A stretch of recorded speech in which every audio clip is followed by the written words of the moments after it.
तुर्की और स्वीडन के बीच नाटो की सदस्यता से जुड़ा विवाद प्रदर्शन से होते हुए कुरान जलाने तक पहुंच गया है।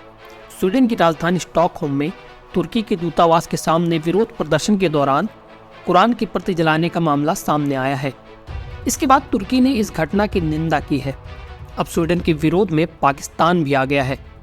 स्वीडन में पवित्र कुरान के अपमान की निंदा करते हुए पाकिस्तान ने कहा, यह एक मूर्खतापूर्ण और उत्तेजक इस्लामोफोबिया कृत्य है जो दुनिया भर के 1.5 अरब से अधिक मुसलमानों की धार्मिक संवेदनाओं को आहत करता है।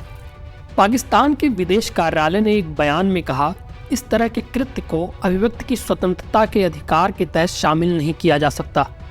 अभिव्यक्ति की स्वतंत्रता में अंतर्राष्ट्रीय मानवाधिकार से जुड़ी जिम्मेदारियां भी शामिल हैं, जिसके तहत घृणास्पद बयान और लोगों को हिंसा के लिए उकसाने वाले कृत्य शामिल नहीं होते। इस्लाम शांति का धर्म है और पाकिस्तान समेत दुनिया के मुस्लिम सभी धर्मों का आदर करने में विश्वास करते हैं। हर किसी को दूसरे के धर्म का आदर करना चाहिए। पाकिस्तान ने दुनिया से इस्लामोफोबिया और असहिष्णुता के खिलाफ सह अस्तित्व को बढ़ावा देने के लिए मिलकर काम करने का आग्रह किया है। बयान में आगे कहा गया, पाकिस्तान स्वीडन के अधिकारियों के साथ अपनी चिंताओं को साझा कर रहा है। हम उनसे दुनिया भर के मुस्लिमों की भावनाओं को आहत करने वाले कदम को रोकने का आग्रह करते हैं। स्टॉकहोम में तुर्की के दूतावास के सामने प्रदर्शनकारियों ने कुरान की प्रति जलाई थी। तुर्की के विदेश मंत्रालय ने भी इसकी निंदा की है। तुर्की के विदेश मंत्रालय ने कहा, हम अपनी पवित्र किताब पर हुए हमले की कड़ी से कड़ी शब्दों में निंदा करते हैं। इसे अभिव्यक्ति की स्वतंत्रता की आड़ में पूरी तरह से जोड़ना अस्वीकार्य है।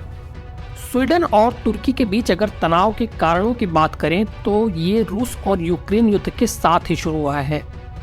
दरअसल रूस के यूक्रेन पर हमले के बाद से ही यूरोप के गैर नाटो देशों में चिंता है। स्वीडन भी उनमें से एक है जिसने नाटो में शामिल होने की अर्जी दी थी, लेकिन नाटो में कोई सदस्य तभी शामिल हो सकता है जब सभी सदस्यों की सहमति हो। तुर्की स्वीडन की नाटो में एंट्री का लगातार विरोध कर रहा है। तुर्की के विरोध के खिलाफ स्वीडन के दक्षिणपंथी समूह लगातार प्रदर्शन कर रहे हैं।